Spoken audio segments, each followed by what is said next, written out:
Hi guys, magluto naman tayo ng tinulang manok. Napakasarap nito at masustansya pa. Ito ang mga ingredients na kailangan natin. Kailangan natin ng manok, atay at balon-balunan, papaya, malunggay, sili, bawang at sibuyas. Lalagyan din natin ng luya, patis at saka paminta.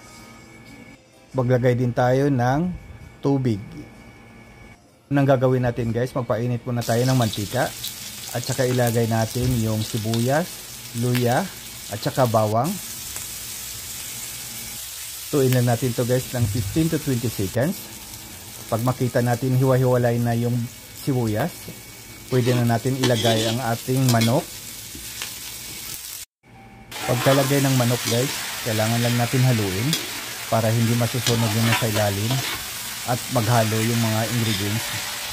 Hintayin lang natin na maluto ng konti yung manok.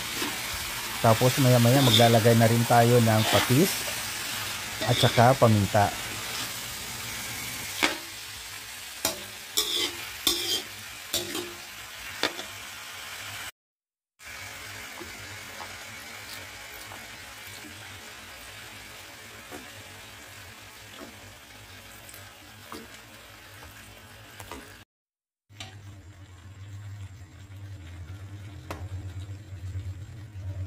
Pagkatapos maglagay ng paminta, ituloy lang natin ang paghalo.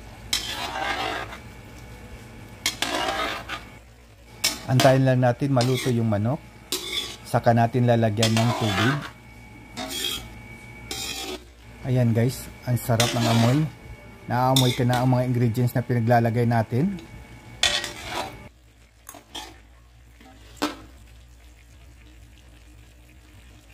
Ayan guys, nalagyan ko na ng tubig.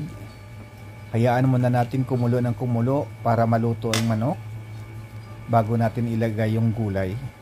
Pwede na rin natin timplahan guys. Lalagyan na lang natin ng seasoning para babalansi ang lasa.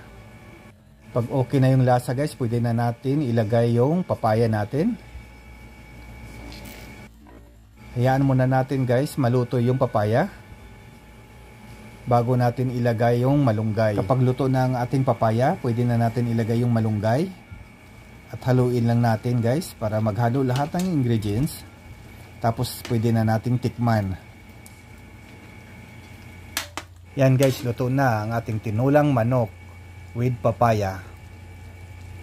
Ang sarap nito guys, promise.